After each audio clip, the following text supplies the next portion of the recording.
going to say a few remarks, and we're going to watch maybe a 5-minute clip here from this DVD series called The Question of God. Perhaps a lot of you have seen it. So Dr. Jim White, who teaches at the University of Colorado and who specializes in global change, paleoclimatic dynamics, and the human impact on climate, stated in a recent address at the annual Weather and Climate Change Summit in Breckenridge, Colorado in January 2017 that for most of human history on Earth, the worldview, that's my insertion here, was that humans were insignificant with regard to its impact on the Earth. But since the 1960s, it is clear now that humans are the drivers in terms of how we will impact the Earth. So when I heard him say that, and he was actually on KGNU, a local radio station in Boulder, it made me think of the axial age. So the axial age was conceptualized by a German philosopher named Karl Jaspers. And he basically argues that the planet went through the first axial age between 800 and 200 BCE. So basically, in a nutshell, all of the major world religions emerged independent of each other around the globe. So of course, in China, we would have Confucianism, Taoism. In India, we would have Hinduism. The Middle East, we would have all the great Judaic, Abrahamic traditions, and so on. Some other commentators have added that we went into a second axial age with the rise of the Enlightenment and science. And then the religious scholar Karen Armstrong is suggesting that we might be entering a third axial age in the early 21st century because of the era of globalization and lots of interchange of ideas globally. So I just thought that might be a good way to kind of begin thinking about this topic. So again, this evening we have 4 panelists who are gifted professionals in the STEM professions to share with us how they reconcile, synthesize, or perhaps compartmentalize the various worldviews in our midst, whether they be religious, naturalist, deistic, atheistic, and so on. And so to kind of get us going and thinking about this topic, this video series, The Question of God, is a PBS series that came out, I think, in 2008 or 9. And in this series, Dr. Armin Nicolai uses the 2 great iconic figures in Western thinking, Dr. Sigmund Freud, an atheist, and C.S. Lewis, who was an atheist but went back to faith later in his adult life. So in many ways, he argues, and you'll hear it in a moment, that C.S. Lewis was the most articulate proponent of a Christian or faith-based worldview, and his nemesis, Dr. Sigmund Freud, a lifelong atheist, the most articulate proponent of a scientific or naturalistic worldview. So with that, I thought it might just be appropriate to kind of hear a 5-minute introduction to this series, and then I'll begin to introduce how we'll proceed for the evening. So without any further ado, hopefully the technology will work. Let's hit play.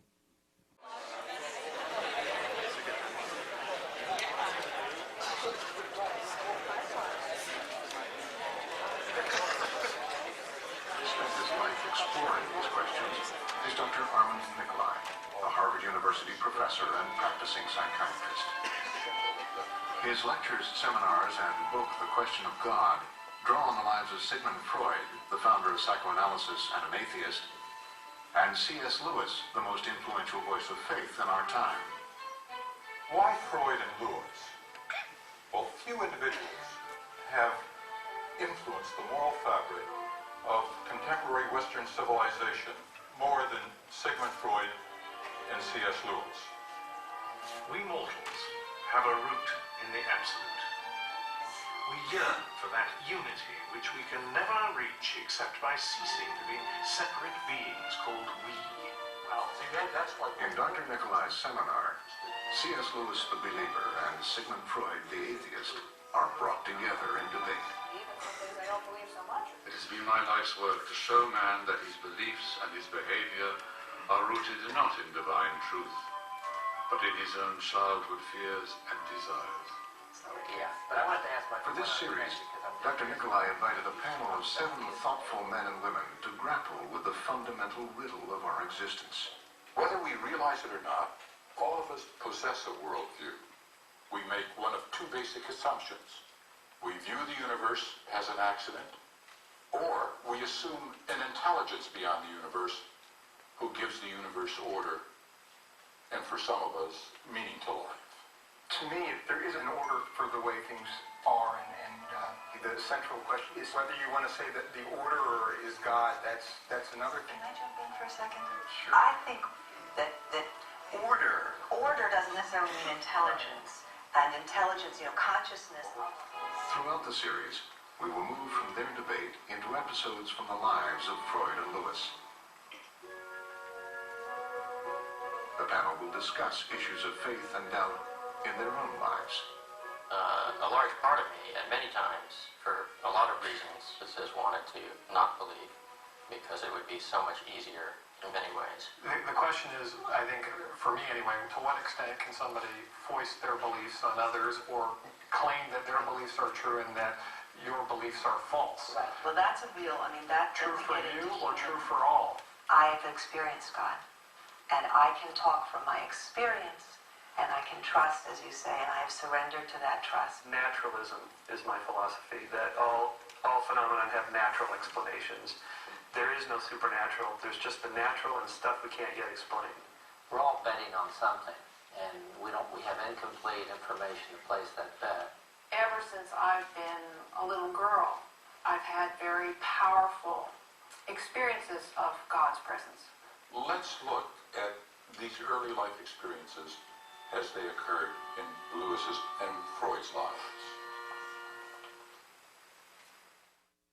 So, in this series, and I'll stand up now for a minute. In this series, the reason why I like this framework is that a worldview is for everybody. It's not only if you are a religious person.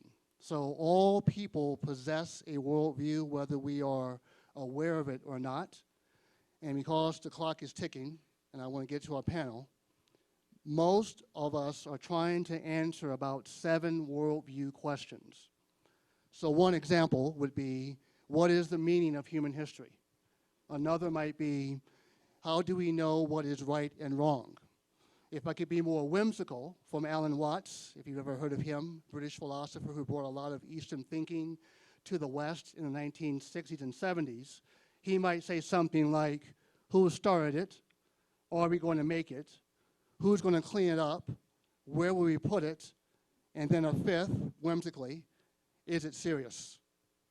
So all of us are thinking about these either subconsciously or consciously, consistently or inconsistently. In this series, there were 9 thematic questions that were asked of the panel. And so talking to Nathan and other groups, we settled on 3. And the 3 are the transcendent experience, science or revelation, or and why believe. So the panel has had a chance to think about these 3 thematic questions for about 2 or 3 weeks. So the way that we're going to proceed now, I'm going to pose the question and then allow my panel to respond. And then for Q&A, you can be writing down your question as they're speaking. And then the runners, where are my runners? They should be scattered about.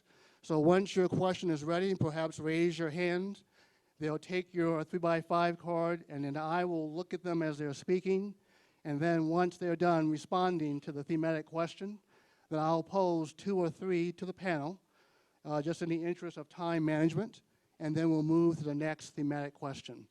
If there is an extrovert who really would like to come to a mic, we have 2 microphones as well. All right, so that's how we'll proceed. So are we ready to start? All right, so the first thematic theme is the transcendent experience. Let me get to my notes here.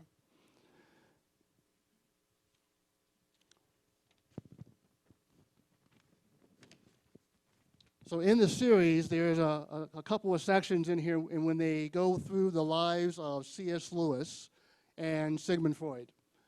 And essentially, after they watch about an 8-minute clip, then Dr. Nikolai asked the question, and here's the question for the panel. How did family and friends influence your decision to accept or reject a given worldview? What role did reason play in the process? And what experiences in your life have shaped and altered your worldview? So I'd like my panelists to respond to that question. So what kind of milestone event? So it's partially people, partially ideas, and then experiences.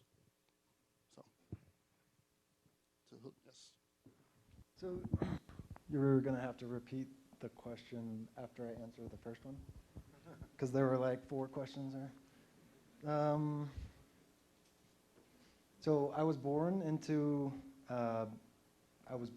in Sacramento, California, in a house of Caucasians in the West. In which case, I was born,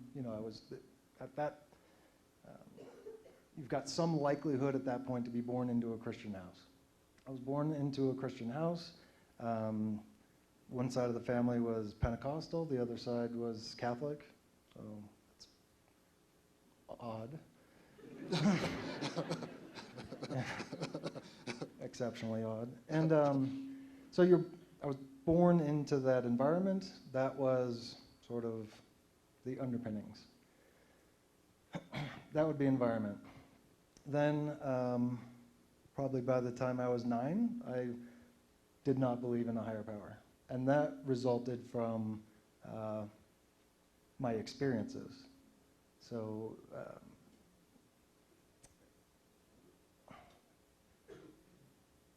it was difficult for a young person to believe in a higher power, and having raised the way that my family, my sister and I were raised, and to be in the environment that we were raised in.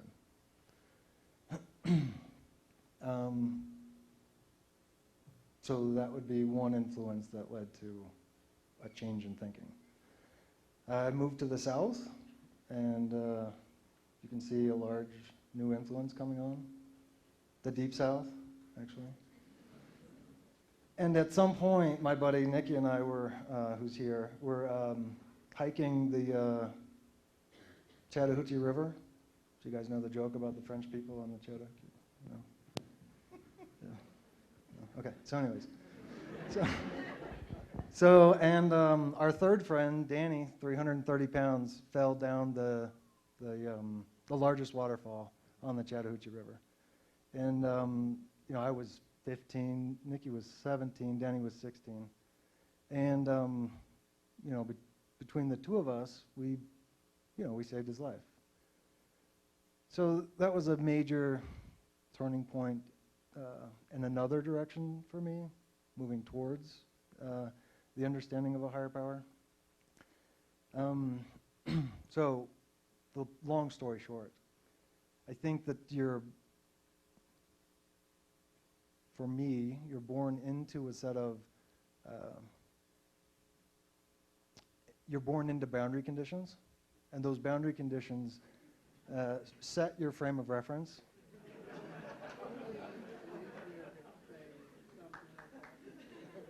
All of my students have heard the frame of reference 100,000 times. So you're born into boundary conditions, those set your frame of reference. Then your experiences modify your trajectory. And that is, I think I just answered 3 of the 4. Is there more?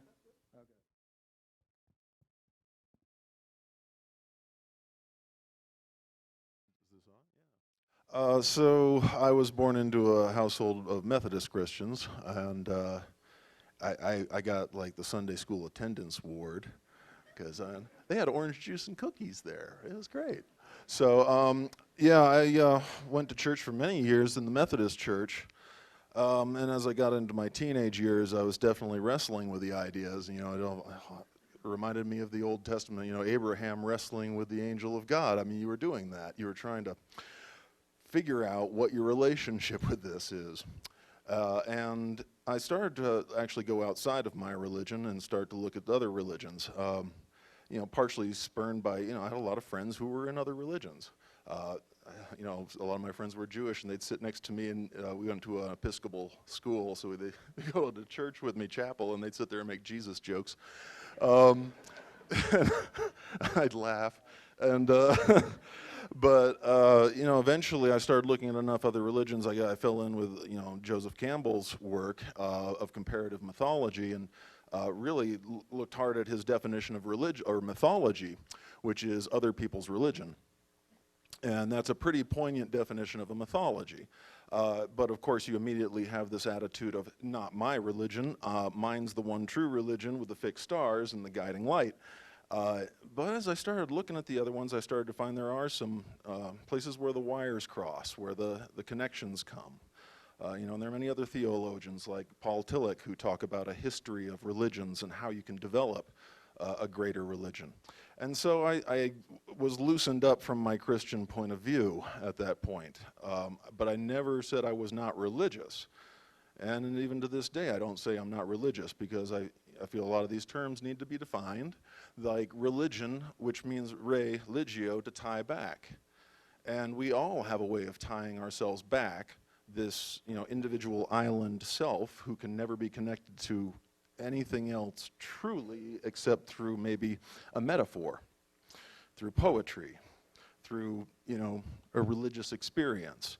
That started to open up for me a little bit more. And then I started looking harder at the idea of a personal God, and I had to face that I had no rational evidence for it.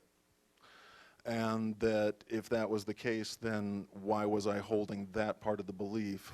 But I was still a very religious person. So, you often see in this day's world people saying, well, I'm spiritual, but I'm not religious, right? I always tell people, I'm religious, but not spiritual, okay? On the issue of transcendence, too, transcendent experiences, transcendence, when you're really getting into the nuts and bolts of that one, means beyond all pairs of opposites. And so, is God good or bad? Well, if God is transcendent, then neither good nor bad, both good and bad. Is God male or female? Both male and female, neither male nor female. Is God?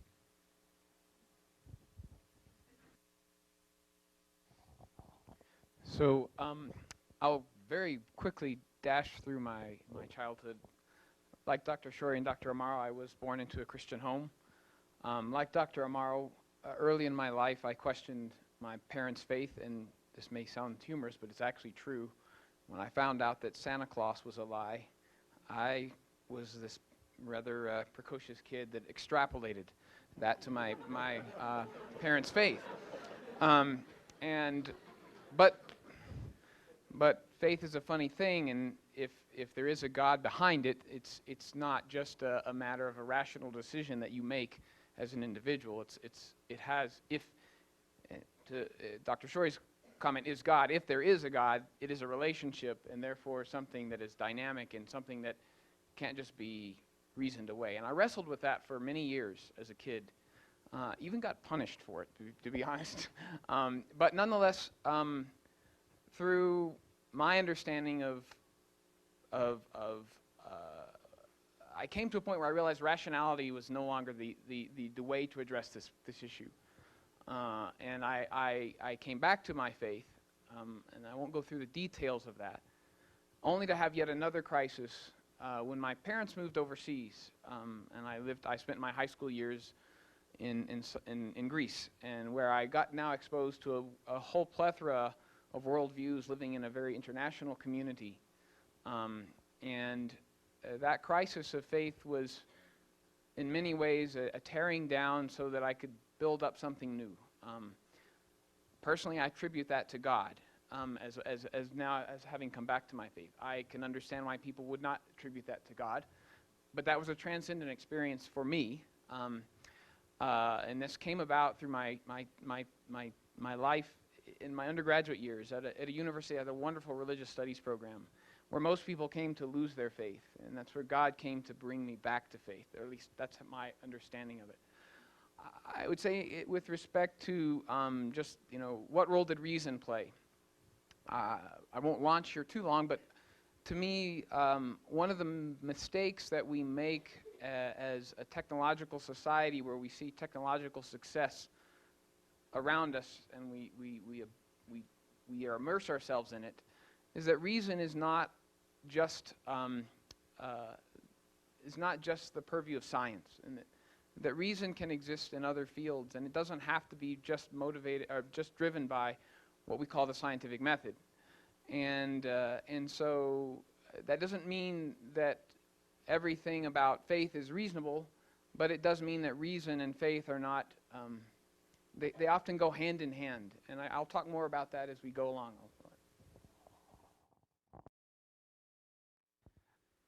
So my experience is maybe quite different because maybe I live in a different country and maybe have different worldview. So I was born to a Muslim family in a Muslim country, Saudi Arabia. And so my worldview is Islam, not Islam, as most of people say it. I don't know why you say Islam. I can't see any Z in the word. I see just S. But anyway, so it's Islam. So if anybody sees Islam, just correct me. Okay. So, and maybe you don't know about Islam. So Islam is socially oriented. A great deal of acts of worship are done collectively rather than individually. So I used to accompany my father to the mosque to do the 5 daily prayers. During the month of Ramadan, we get together to break our fast at the night, and also to do voluntary prayers at night during Ramadan. So I was living in this environment until the age of 18. So during this period, I don't understand exactly what's the basic, what is the deep knowledge about my religion, but I just practicing my religion with my family, with the environment around me. Then at the age of 18, I started my science career at King Fahd University of Petroleum and Minerals. It's one of the best universities in the Middle East. And there I was surrounded by intellectual peers. They were very smart, they are good readers, and they have good understanding of religion and science. So I start reading about religion in deep, and also start reading about science and religion, the relation between science and religion. And over time, I gradually discover an undeniable consistency between Quran and science. And maybe in the second question, I will give some example for that. And also, I got some deep knowledge about my religion and some beauty about that religion, like how it's reasonable, and considering my natural or my human being, my human nature. So it doesn't ask me to be perfect and expect from me mistakes, and it gives me a chance to repent and ask for forgiveness and come back again. So, and also I find it balance different aspects of my life, like different aspects like spiritual and physical and emotional needs. So all these together, I think, sharpen my understanding of God and strengthen my belief in my religion during that period. And I start like having some talk about Quran and science during that period. I created like talk or slides about Quran and science, and start doing these talks from time to time. So let's go to the second question. He gave me the signal, all right? So here's the second thematic question: science or revelation? So again, there does seem to be this sense that these two are potentially not compatible, at least from the point of view of Freud in particular, right? So Freud, and I think actually the quote here on this poster, Freud maintained in his long life that the only source of knowledge that we have comes through systematic observation.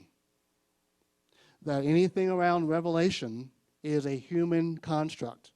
So things like the 10 Commandments, miracles, those are human constructions that come out of our dream life. And for him, they have to be confronted and done away with. So here's the question. I've said part of it here before. He argues that scientific method is our only source of knowledge. The 10 Commandments, revelations to prophets or angels are human constructions that have no basis in revelation. Do you feel that the scientific method is incompatible with revelation and faith? And again, how has your worldview affected the way you pursue a deeper knowledge of science and God? I guess I have a problem with the question in and of itself, and then I'll answer the question. I don't feel that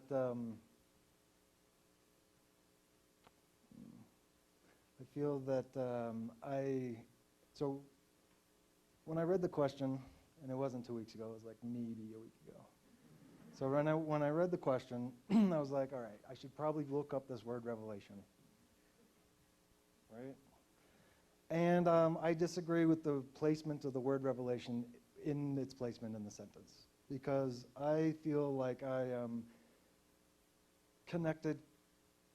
I become more connected to my divine through science, and in which case I don't only receive revelation through my divine. So I don't think that those two things are separated.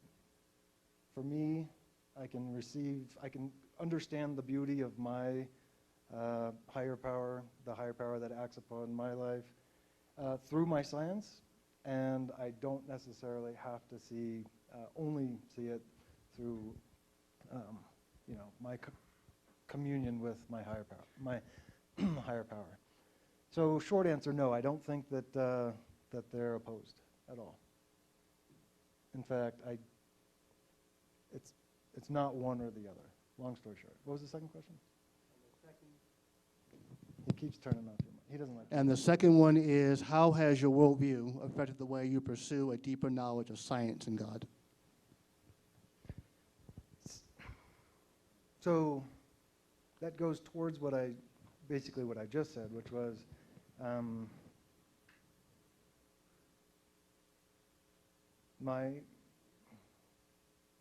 the higher power that acts in my life does so through science, does so through nature, does so through my interaction with people. And so every interaction that I have is a manifestation of my higher power upon my life. And it especially happens in my science, because science is absolutely gorgeous. And I just don't think that those two constructs are diametrically opposed.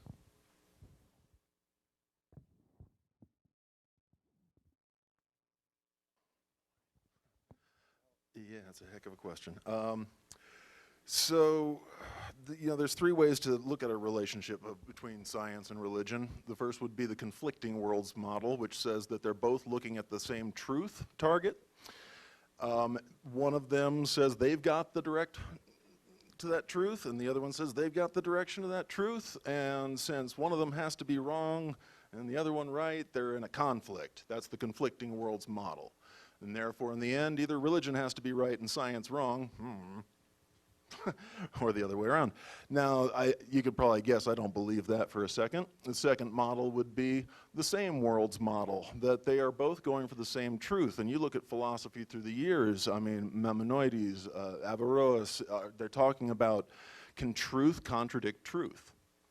Can the truth of Scripture be in conflict with the truth that we glean through the scientific method? And those two philosophers said no, that the truth should always agree with the truth. So that's the same worlds model that starts to look a little interesting. And the last one, I actually originally thought this was kind of brought up by Stephen Jay Gould at Harvard in 1997, but it turns out it was Einstein in 41. The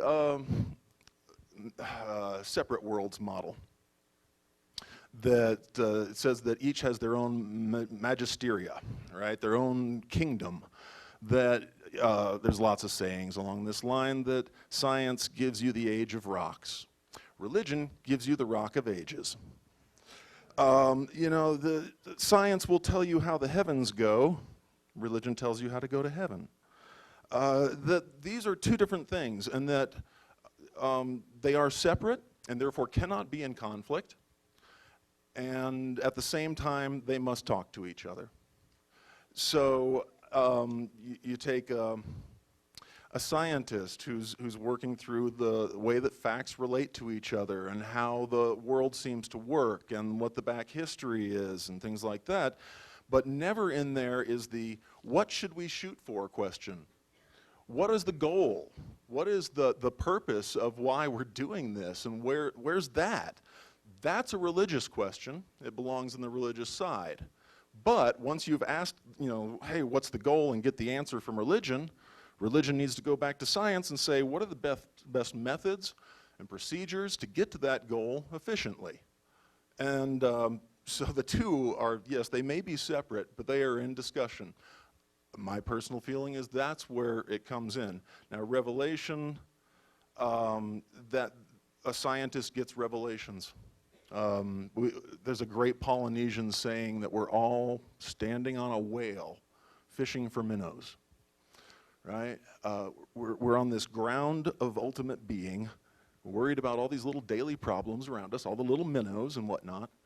And part of that whale is your giant subconscious, which occasionally bubbles up and goes, hey, you think of that? And you get some pretty amazing revelations through that.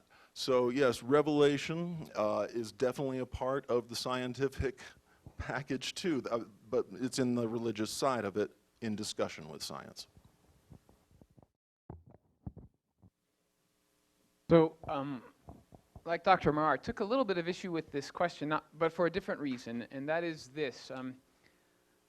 Very much of our knowledge, what we learn, what you learn in classes here in the School of Mines, is revelatory. I like to ask when I teach thermodynamics, what's the proof for the first law? And the answer, of course, there is none, right?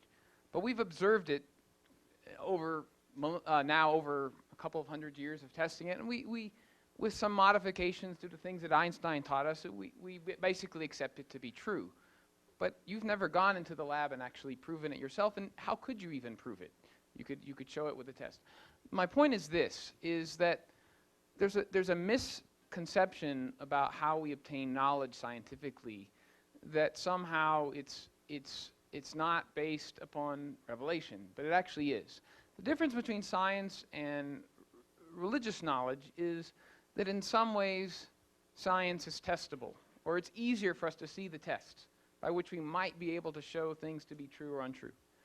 However, I think religion practiced and faith practiced in its most purest form also actually does tests. And that one of the things that priests and theologians like to say is that the opposite of faith is not doubt, but rather indifference or apathy. And I truly believe that to be a fair statement in why I find myself drawn, as a Christian believer, drawn to atheists often more than I'm drawn to some of my fellow Christians who are apathetic about what challenges their faith. And so I think that's an important thing to think about. One of my, but then getting to sort of a little bit deeper question about where does science and sort of revelatory knowledge associated with religious beliefs and religious faith systems, where do they actually intersect and challenge each other? One of the most interesting thinkers on this was Dietrich Bonhoeffer, who was, of course, a German theologian who was executed by the Nazis just before the Allies got to his concentration camp. But Bonhoeffer talked about this idea of the God of the gaps, in that he was from a very scientific family, but he himself had become a passionate spokesman for the resistance movement through his church that he was a leader of. And in there he watched so many of his Christian colleagues finding less and less space wherein which they could say, well, God can explain this. And his point, his reasoning in his letters and papers from prison was that the last thing we need to do is relegate God to the gaps where science can't explain, because eventually those gaps will be filled. And if that's how we come to explain God and understand him, and what's interesting is that since Bonhoeffer's time, more and more believing scientists, and I can list many. One of my favorite is Stephen Barr, who's a Catholic physicist at University of Delaware, but have come to see their understanding of God not through the inexplicable things in science, but through the beauty of science, and the fact that science has, physicists, for example, talk about things like symmetry. There's a whole host of ideas. What's interesting is the physicists, actually after you look in these fields today, there's a lot more people of faith in physics. There's a lot less people of faith in the life sciences, at least in a percentage-wise. That's actually and the reason is that life science people focus on specifics, where knowledge is things get messy. Parasites destroy, eat the brains out of insects. Well, that's not what kind of God made that world, right? Whereas the physicists focus on the cosmological beauty, and they're much more drawn to the beauty of things. And it's an interesting concept. I'll stop there for now.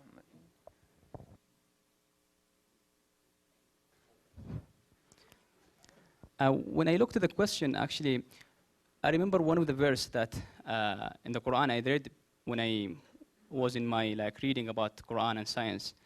And I found verse talking about as you go deeper in science and knowledge, you get closer to God. So then when I addressed the question, I found two things. There is revelation and science. And revelation, when we say revelation, that means it comes from God, from superpower. So if God is the creator of this universe, so he should know all the science or all the rules that he put in this universe. So in principle, there should be no contradicts between his revelation and the science that he put in the creation. So this is something logic. Then in my prayer reading, when I read deep about Islam and about Quran and science, I found no contradiction between Quran and science. In opposite to that, I found some amazing thing, like there is, as you know, maybe the first step in scientific method is doing observation. And when I go through Quran, I found a lot of verses asking us to ponder, to contemplate, to think, to use your mind, to ask questions. And I'll give you a quote, one of these examples.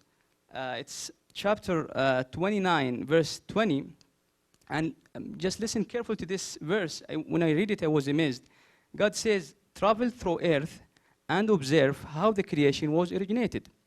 So God asked me here to just go around to do observation, which is the first step in scientific method, to answer a big question, which is, how is this universe was originated? So it's not an easy question. Then I found in other verses in the Quran some hints to answer these questions. So it's like I see some scientific methods in the Quran, and this verse that give me hints about how to answer the big question about origination of the universe. It's chapter 41, verse 11. So God mentioned the universe was at the very beginning a gaseous material. And I know from physics that they speak about the universe in the beginning as helium and hydrogen, which is gaseous. In another verse I found, which is chapter 51 and verse 47, God speaks of the expansion of the universe. And by the way, Quran was revealed to Prophet Muhammad 14 years ago. So no way for Muhammad at that time to know anything about the universe or expansion of the universe. And when I studied physics, I found that in 1929, Edwin Hubble, an astronomer at Caltech, discovered that the universe is expanding. So all these things, when I do this reading about Quran and science, I think it's improving and strengthening my belief and make me go deeper and deeper in knowing about my faith and knowing about science and trying to find some relation. I could not find relation in everything, for sure, because they are two separate things. But there should be no conflicts between them. This is the only thing I can say about this question. So we've got a lot of questions now. So I'm going to ask one thematic set of questions for the panel, and then we'll move to our third question in a minute. So these are all in the same kind of category. They seem to be pointing back to the first transcendent experience, right? So this one here says, name a specific evidence of a higher power acting in your life. The second one here that seems to be in the same universe, as it were. What, if any, experiences in your scientific fields have spoken to you as either for or against a higher power? And the third one that's sort of in the same category, do you believe you would have found God or pursued God had you not been brought up in a religious household?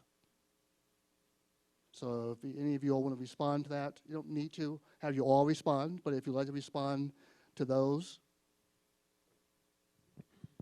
I'm going to hit the third one. So actually I was thinking, today was a long day. I had to go to an AWS symposium and give an invited talk, and I really didn't want to. And then some of y'all went, extra credit. And then my buddy was flying into it from Atlanta, so I'm, driving to the airport, and I get here. And I got a lot of time to think about just this question. And so interesting that it was asked. Actually, I came to the conclusion, and I've thought about this a lot. It's not just, I was bored driving on 70, parked on 70, waiting for cars to move. So I did a thought experiment. I took a child that was born in the United States, in my mother's side of the family, into a relatively strong Catholic faith. Took that child at 4 and removed them from that environment, and I placed them in Southwest Asia in a household that was very strong in their faith in Islam.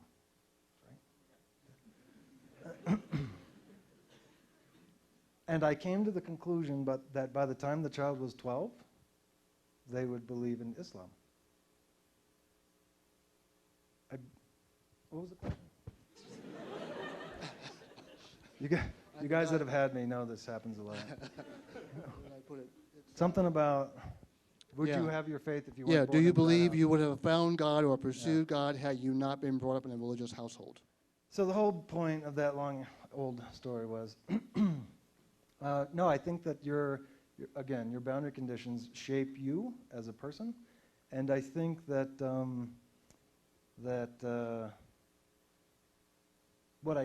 so the answer is no. I think that your boundary conditions shape you as a person. If I were born into a different house, I would be a different person.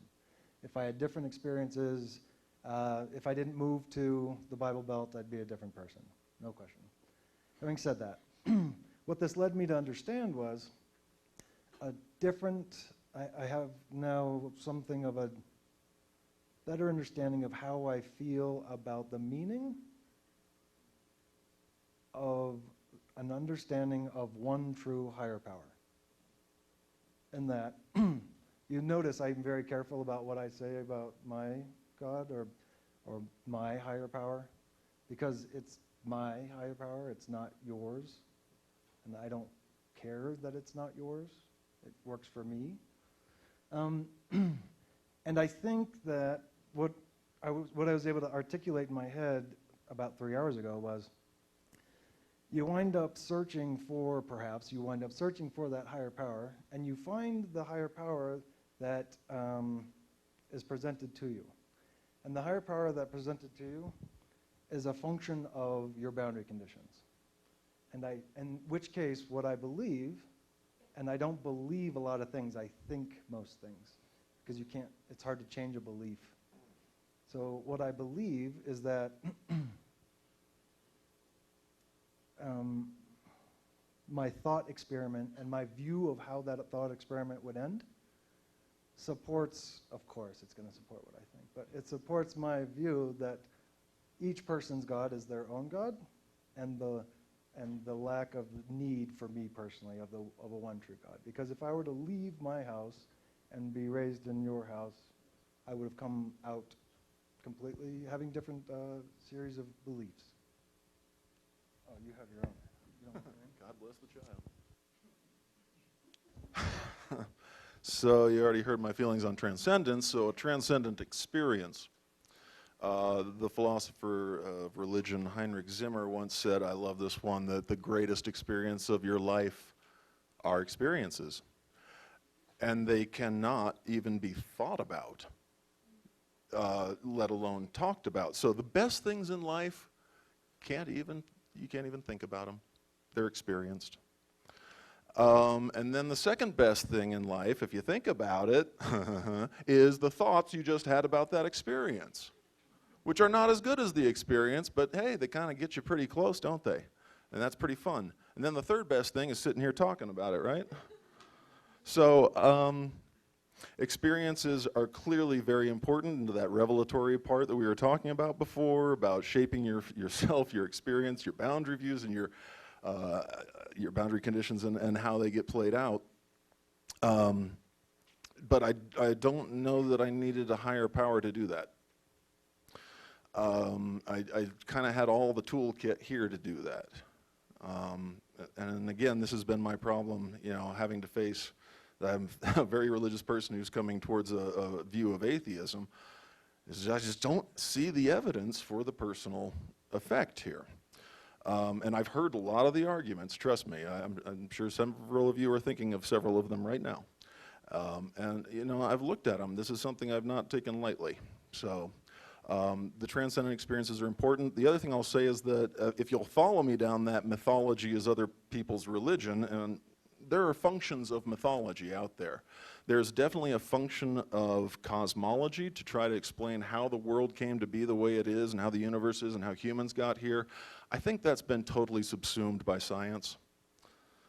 Now, you can still have a little discussion between the two, but in the end, science gets the say on the cosmology function. The second one is the sociological, which is how do you become a part of your society? What's the in-group? What's the out-group? And that's partially taken over by nationalism and some secular aspects, but I think that's one's got a foot pretty strongly in religion. And then the third one is the pedagogical, ontological, the growing up. How do you teach a person to become independent? You start as this dependent child and you've got to become an independent thinker. And there's great guideposts in religion. And I'd say that a lot of my experiences in that realm were informed by mythology. That you come to the boundary condition of your existence. You hit the boundary. And there is a point at which you can look over that boundary and say, I could become something better. And it is a scary moment because you immediately are seeing that what you are now is inferior to what you can be. And then you immediately feel this, oh my God, that was my security. And you want to hold back to that. And without a religion of mythology, often people will just not have the toolkit ready. Now, that's not saying that you need mythology and religion to pass those boundaries, but it helps. It's like there's a whole bunch of people out there telling you, hey, we've done this before, and we'll tell you how we did it. And then there's the fourth function, which is the mystical, mythical, mysterium tremendum, the whale that we're all standing on fishing for minnows. That's still completely in religion and will always be.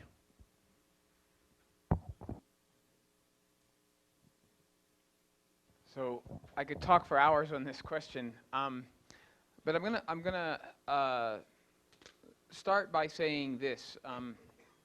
As a person of faith, I don't pretend to come to God independent of Him or her, if you want. But I'm going to use Him out of my respect for my Christian tradition that my Anglican Christian tradition that I aspire to try to hold to. In other words, just like my relationship with my wife, with my kids, that's not something that I come to independent of them. And I view that about my understanding of God. And therefore, when I talk about transcendent experiences, they come to me more than I come to them. And I can list a litany of times in my life, and they generally, the common denominator about them, where I have really honestly felt that God's presence was a part of what I was experiencing in that moment, are times when I took great risks. Dr. Amaro talked about one when he took the risk to save his friend. I don't know the details of that experience. Some of these risks were me being willing to go someplace where I was under great danger, but was trying to do something that I thought was the right thing to do. Some of them were moments in which I took risks intellectually. A very different perspective from Dr. Shorey. To be honest with you, the secure thing for me as a very rational individual who has multiple times in his life considered abandoning his, or actually even has abandoned my faith, is to actually rid myself of my faith. Because I work in a job where I'm actually told to leave it at the door. Actually to put it, I have to put it in my shelf and tuck it away, because that personal relationship that I've come to experience and that I have much reason to believe in is not actually something that I'm allowed to teach you. And I'm not sure that while a part of me would love to do that, there's a part of me that knows I can't, because it's something that you have to experience for yourself. And I think that it's very important to realize that your understanding of God may not always just depend on yourself and your own ideas. It may actually depend on your experiences. So I think the original question about would I have come to faith had I grown up, for example, in a non-religious family? I don't know the answer to that, but I don't know that I could even begin to know the answer, because my personal belief is that God himself is an actor in this process. And therefore, I am not to conclude that my entire life's history is, while it is impacted by my boundary conditions, it's not defined by them.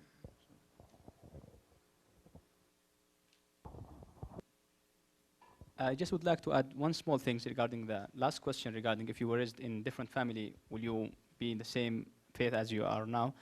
I remember a saying of Prophet Muhammad saying that every child is born on fitra. Fitra is Arabic word, means intrinsic belief in God. Then their parents, or his parents, change his belief. So it's like this saying that say that family has influence on the choice of child to be like to choose to be a believer or not believer. And also I believe that the guidance comes from superpower. Like some people get guidance like with one like instance in their life, like what happened to you. So sometimes the guidance comes from God, even if you're raised in different family that believe in the same thing that you believe now. So this is the only thing I would like to add. Okay, we're going to go ahead and move to the last theme, and then I'm going to pose a couple. We have a lot here. And what I will say, even though we obviously will not get to all of the questions, what's really important, though, for I think the Veritas Forum, that they have them in thinking about how to improve it next year. So don't feel that your questions are in vain, because it's important that we keep getting good ideas. And actually, I'm going to modify the third question a little bit. And this person is... For all of us here, we would be happy. I think I can stay some time after, and would be happy to talk to people who have questions for us. I'm pretty sure I can speak for these guys as well. Absolutely. And one of the concerns that's coming up as a theme for this individual here, there are no atheists on the panel, right? And I think, though, why that's important is what this person is saying, that they seem to be thinking that the panel has reconciled faith and science in some way. So this third theme is why believe. So I think, I'm kind of paraphrasing from what this student wrote, but I think they're trying to get at why believe in a God if you can't really know him. He's not able to be quantified. It seems to be if I could maybe push a little bit on the panel, if it's just all about my God and what I believe, then why should I even engage in this conversation? Because if it's just Robert's own personal, private reconciliation, if I'm someone who is already maybe on the end of the boundary, why should I bother? Do you see what I'm getting at here? So there are several of you, I think, who might be maybe atheistic in your boundary, I love that, I'm going to use that from now on, boundary condition. So they're saying, which is what I think happens a lot here, why should I even bother having this conversation? Seems like a big academic exercise that will not help me resolve the question. So I'll just pose it that way.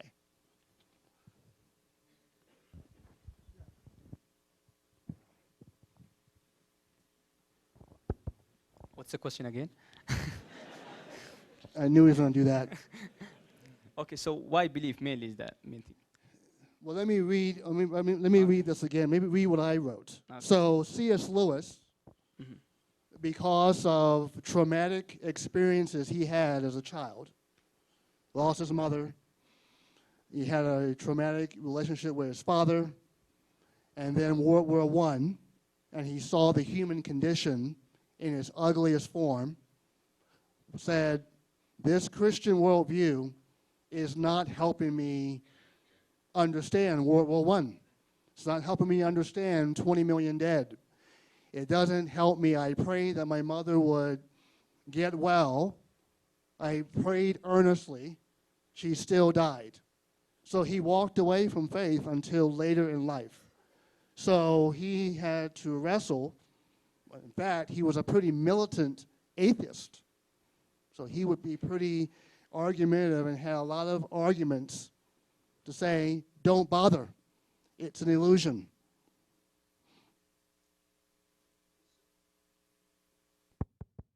I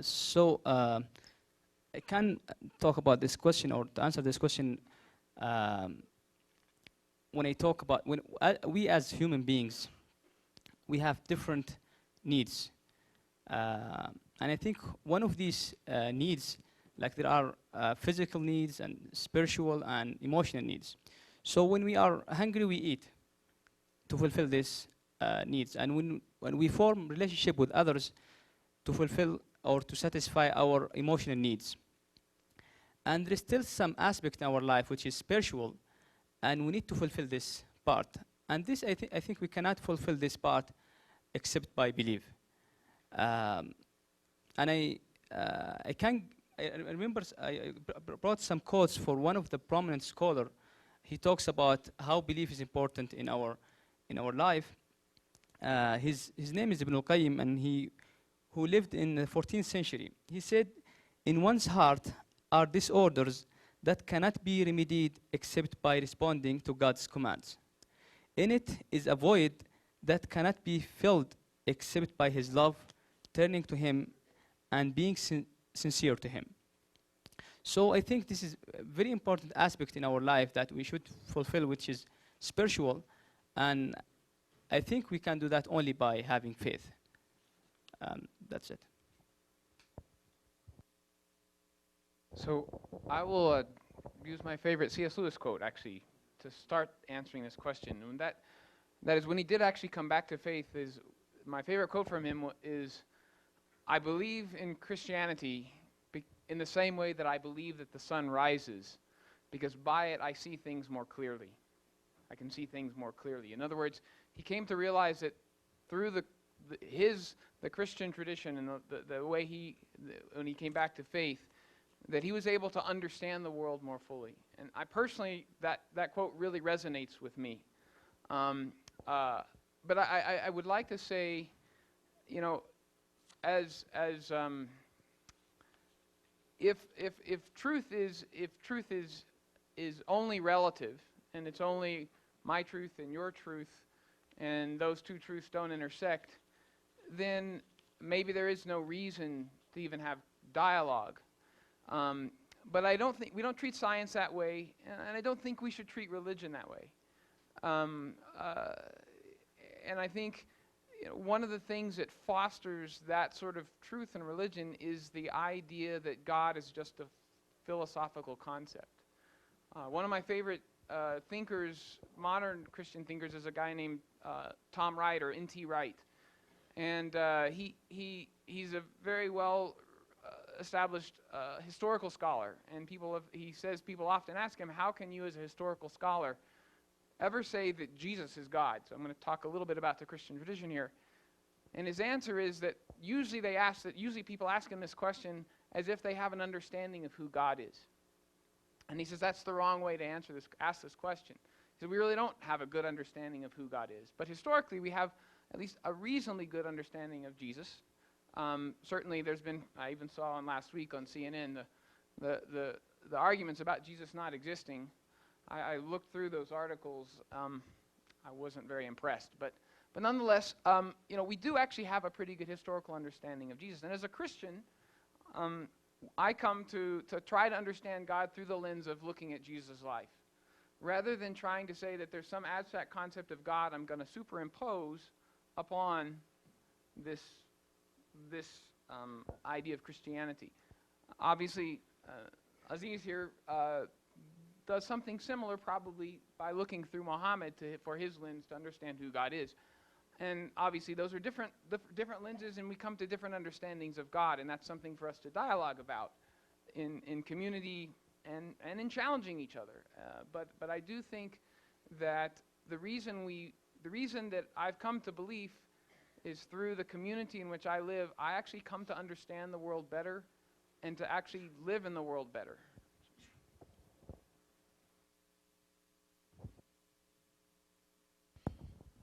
Okay, so clearly I have a tendency to want to define my terms before I start blabbing. So faith. Science, it means knowledge. I mean, that's what literally the word means, knowledge. I could say I have faith in my wife. And that means I trust her. But in that case, why don't I just say trust? Because it doesn't have all the baggage that faith carries with it. And in a lot of the cases when I ask myself that question, I'm going to say faith here, can I use the word trust? And if that's the case, well then I can continue forward. But, in science we talk about levels of confidence. That's another way of saying I have faith in something, if you want to put it that way. You have varying levels of confidence. I can have a level of confidence of what the weather's going to be tomorrow, and it drops off fast after that. Like 1 week out, and I'm pretty low in the confidence area. And yet, I never say that I think there's supernatural forces causing the weather to be different in a week. I still think there's naturalistic causes behind that, just because I don't know all the details. So then the faith one, it's a feeling, as far as I can see, and what, I was reading Einstein today, and he was using the term blind faith. I think that's what a lot of people would think of as this last part. Blind faith is, I believe it because I have faith. And you're getting into a supernatural explanation at that point. And, we can't test the supernatural, so using a supernatural explanation is explaining a mystery with a mystery, which gets you into a dead end really fast. So, I'll just say that what I hear from someone when they say, I don't have any direct proof to give you, but faith, that I believe this because of faith. I'm hearing, I believe this because my left pinky toe is tingling. I don't get much more than that from that phrase, because there's nothing to connect and to tie to once you say, I just believe it because I believe it.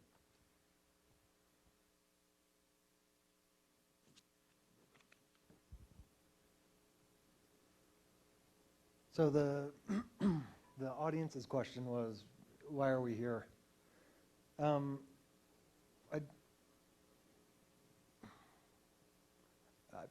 I personally feel as though the audience member misunderstands Dr. Shorey.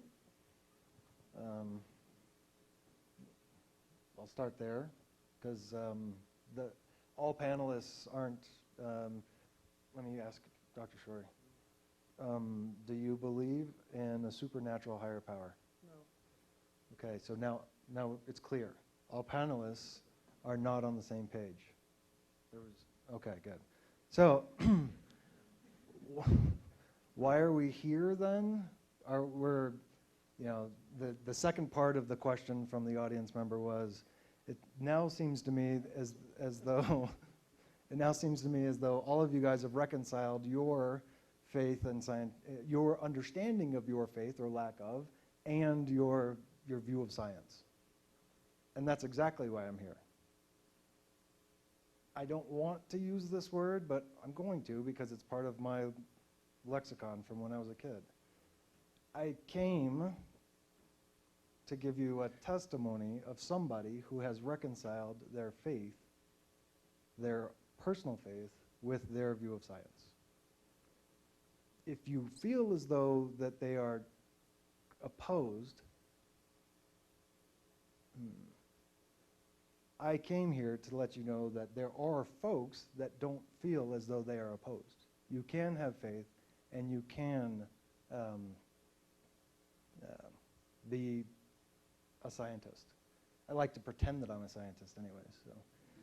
So. And then with respect to the further question, and then Dr. Jackson spoke to this as well. Actually, I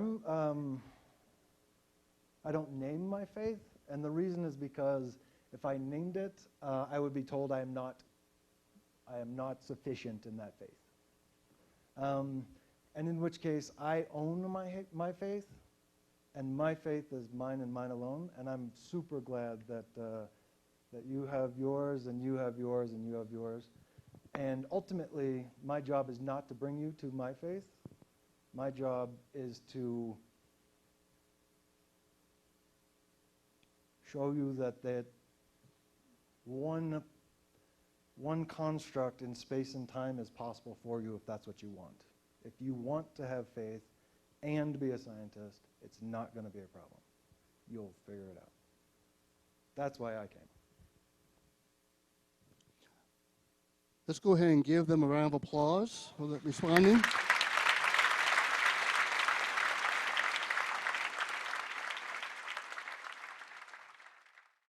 For more information about the Veritas Forum, including additional recordings and a calendar of upcoming events, please visit our website at veritas.org.